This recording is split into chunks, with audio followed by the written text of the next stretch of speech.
everybody? I hope everyone's got a coffee and a bit of breakfast and everything else. Fantastic. Right, good morning and welcome to the 2023 Nursing Times Workforce Summit. It's really great to see you all, as ever. My name is Steve Ford and I'm the editor of Nursing Times, so I'm going to be your chair for the day, so you will end up seeing too much of me, I'm sure. So we are here today to discuss the most important part of the health and care service, in my view, the workforce. So today is about helping you build networks, share challenges, and hopefully, more importantly, some solutions to those challenges. Now, it's been a busy time with events. So last week we had our online workforce event.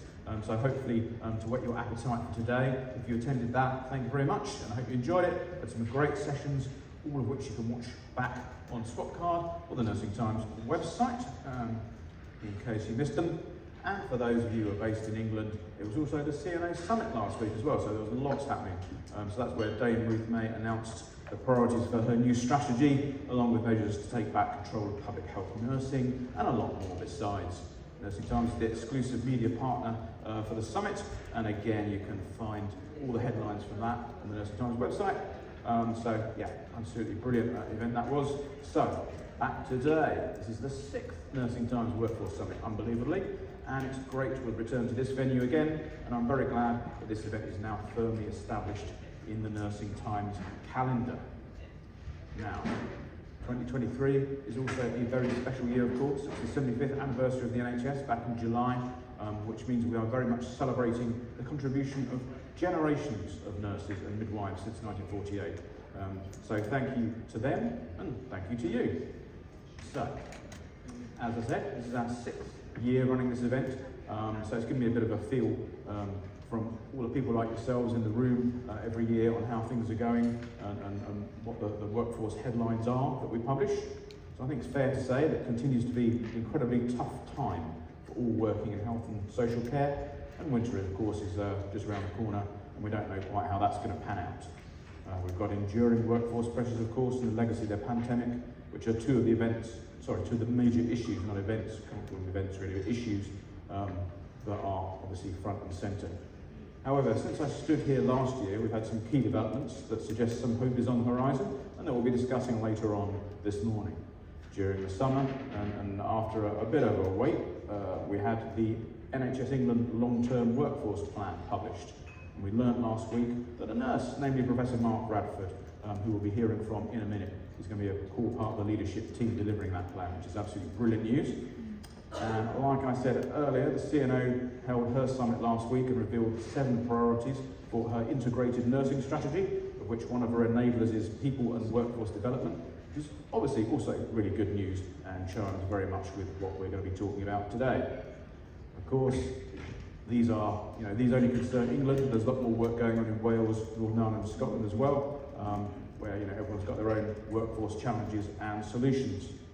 But equally, it's not just about healthcare, of course. Nurse leaders in social care are also calling for a workforce plan of their own, which seems like a good idea to me, and hopefully is something that will come about at some point soon.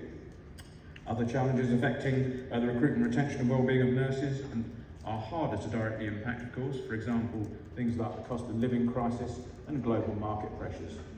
But there are plenty of things that can be tackled, like burnout and bullying and other things that all affect the workforce, retention, and essentially making health and care a great place to work. And today is about trying to find ways to alleviate some of those problems and share some of the great work being done around the country by nurse leaders like you, be it on recruitment, retention, staff wellbeing, and workplace culture. Filling university courses, or supporting new staff to find their feet. All of these are vital to solving the ongoing workforce challenge, or at least some of it. So, Nursing Times wants to support you with this. As I say each year on this platform, it's important that we bring together leaders from nursing and midwifery and the NHS and all the other sectors to amplify their voice, to influence positive change and share solutions to the challenging staffing conditions that we face. We want to help you to continue the important conversations and hopefully leave our event today feeling empowered to shape and support your workforce. So, how does it work today?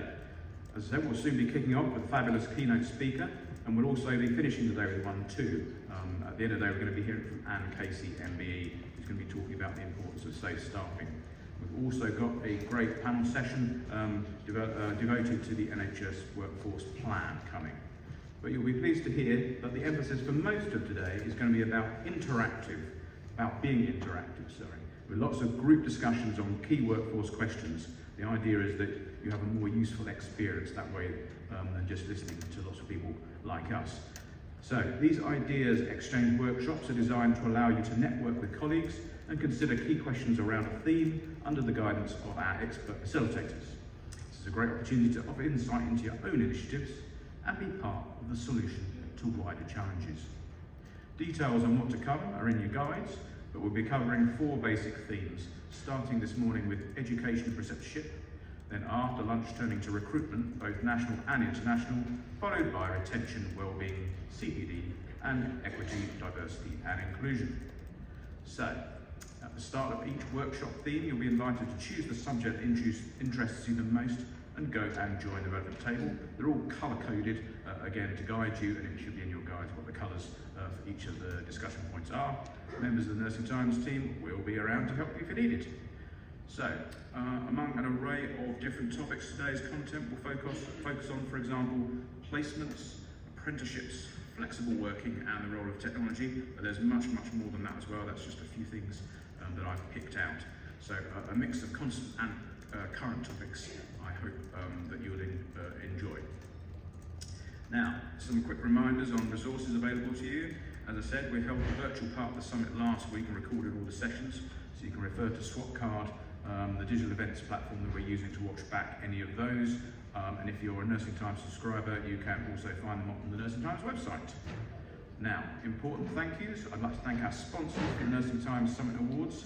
They are NHS Professionals, NHS England, EBEC Language Laboratories, IELTS Medical, OET, Patricia Azekia Coaching and Consultancy, Liaison Group,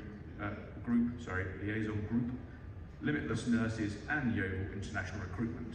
Without their support, of course, we couldn't put on events like this. And I'd also like to thank all of our speakers for giving up their time and expertise as well. A quick reminder about Q&As during the day. At the end of each of our keynote speakers and panel sessions, there'll be an opportunity to ask questions. You can simply stick your hand up in the traditional manner, and a microphone will come to you. Just tell us who you are and where you're from. I think you can also download the Slido app as well and do it that way. I think there's going to be a slide telling you how to do that. And if you are tweeting or Xing as it is now, please use the hashtag NTWorkforce.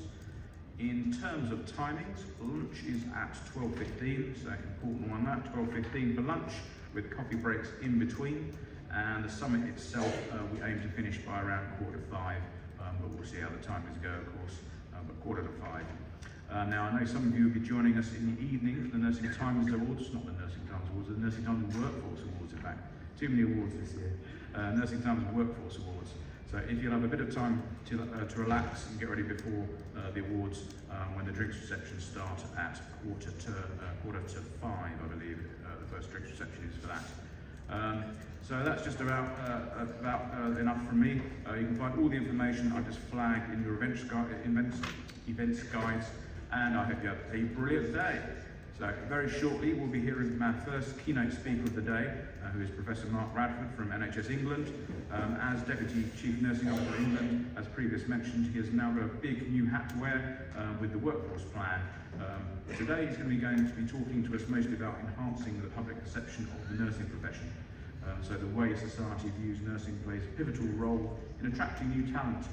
So Mark will discuss the current public perceptions of the nursing profession, highlighting the importance of showcasing positive role models from within the nursing community and engaging directly with the public to transform those perceptions.